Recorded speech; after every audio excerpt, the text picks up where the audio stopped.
ಶ್ರೀ ಗಣೇಶ ಶಾರದಾ ಗುರುಭ್ಯೋ ನಮಃ. ರಾಮಾಯ ರಾಮಭದ್ರಾಯ ರಾಮಚಂದ್ರಾಯ ವೇಧಸೆ ರಘುನಾಥಾಯ ನಾಥಾಯ ಸೀತಾಯ ಪದಯೇ ನಮಃ. Welcome to all for this session on Ramayana to chapter 54 of Kishkindha Kanda. In the previous chapter, we were seeing the Vanara army, which was sent in the southern direction, is now facing with a dilemma because the time period that was given to them is already lapsed, and with that, if they return back, they will going to be punished because by the side of it, they have no information regarding Sita without accomplishing the task and even exceeding the time. And with that, if they return back to Sugriva, certainly Sugriva will going to put all of them to the death. But on the other side, they have no information to proceed further to search for Sita. In the meantime, General Tara has given a easy alternative: escape into that cave and thereby cheat Sugriva, and neither Sugriva nor Raghava will be able to find them because outsiders generally will not be able to enter into that rickshaw villa.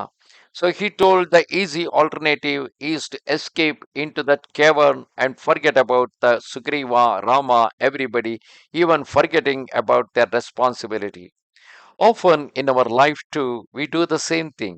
When we were almost reaching the zenith of our achievement, that point of a time, we suddenly find a very easy alternative for us, and forgetting our aim, forgetting about what we have destined to achieve, we just simply relax and get into that easier motive. In fact, they have come across with this rickshabala in order to deviate them from their achievements. When the General Thara, who was as radiant as the moon, had spoken thus, Hanuman deemed that Angada had already usurped supreme authority.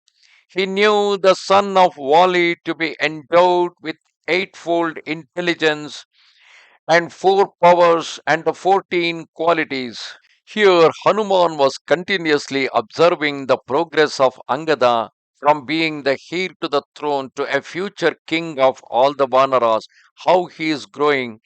Hanuman was having lot of aspirations related to the future of Angada because he was possessing the eightfold intelligence, which is the quality of accepting the truth and what is right, cherishing it, remembering it, propagating it, knowledge of the positive and negative side of a matter, knowledge of the ultimate essence. These are the eightfold intelligence, and the four different powers of required to be the future king are physical power, mental power, power of resource, and power of making friends.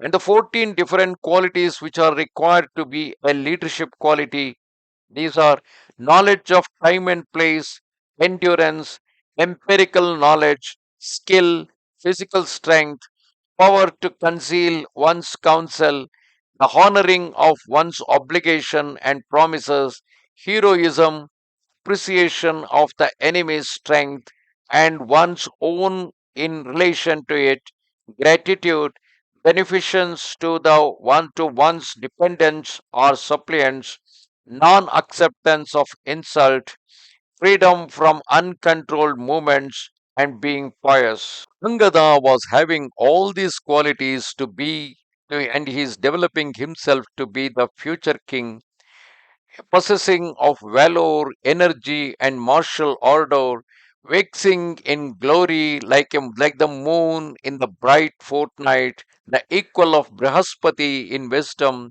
in bravery resembling his father, and obedient to Tara's counsel as Purandara regards the instruction of Shukra.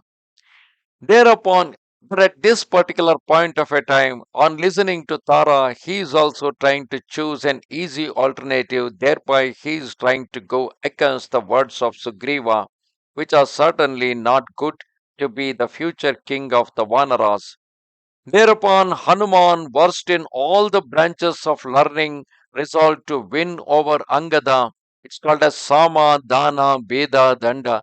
Sama is by giving, by consoling somebody or by giving certain donations, and both things are not required in case of Angada. So he tried the third aspect, that is the Veda, creating a discrepancy with which he tried to create confusion in the minds of Angada and the others, who had become lax in the service of his sovereign, because Angada, being the commander of that army, he is supposed to be good at the service, good at his service to sovereign.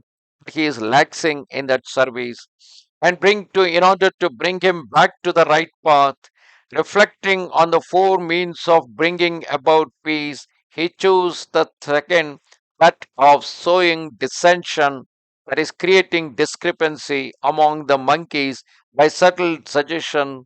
When the disaffection was general, he sought to instill fear in Angada's heart by harsh words uttered in severe tones.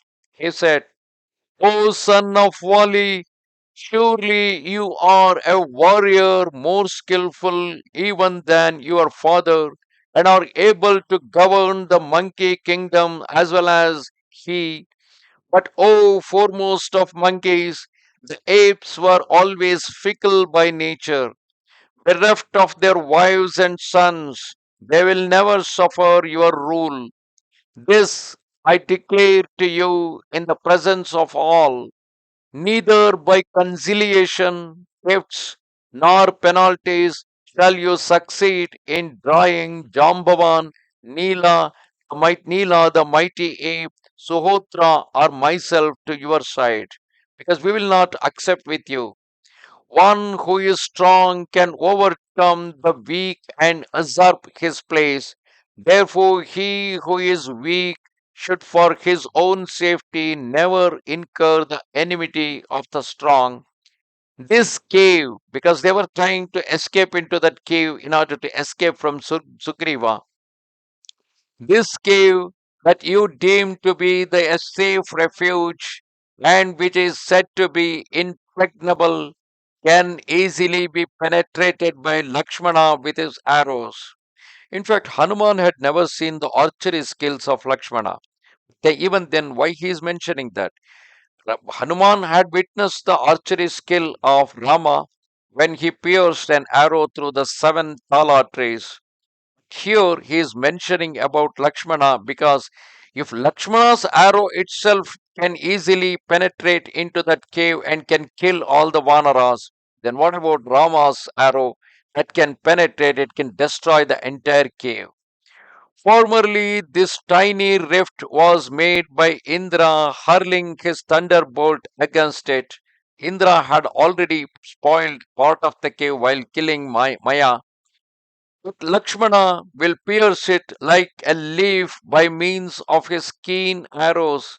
He possesses innumerable arrows of this kind, whose impact resembles lightning, capable of shattering the mountain themselves. O scourge of your enemies, as soon as you do install yourself in that place, the monkeys, remembering their wives and sons, will decide to forsake you. How long do you think that all others will going to remain with you? Soon after some time, they will remember their family, they will remember their hometown, and they will leave you in the cave and they will return back to the Kishkinda. And with that, you will even Sugriva will come to know about what you have done, that you have forsaken the leader. Pining for domestic happiness, ever restless, anxious, and weary of their pitiable plight, they will abandon you. Thereafter, bereft of friends, relatives, and those who seek your welfare, even the trembling of a blade of grass will create fear in you with terror. That means sooner or the later, with all the monkeys returning back to Kishkinda, you will remain alone in the cave and you will be always fearing at the arrows of Rama and Lakshmana. Lakshmana's arrows, irresistible in flight, keen, formidable, and of exceeding velocity, will transfix you where you have sought to conceal yourself. If, however, assuming a humble guise, you with us do present yourself before Sugriva, he will establish you in the kingdom and restore you as the rightful heir. There is a possibility if he return back to Kishkinda, explain the entire situation, Sugriva might at least accept the situation and might pardon him. A virtuous monarch, firm in his vows, honorable and loyal, he desires your welfare and will assuredly not kill you. Your paternal uncle is devoted to your mother because Sugriva is fond of Tara, the mother of Angada, and the former wife of Vali, and because of that reason, Sugriva may not harm Angada too, and wishes to do what is agreeable to her, means Tara. This is the here. This Tara is the wife of Vali, and the earlier Tara that we mentioned, he was the general having the same name in the army.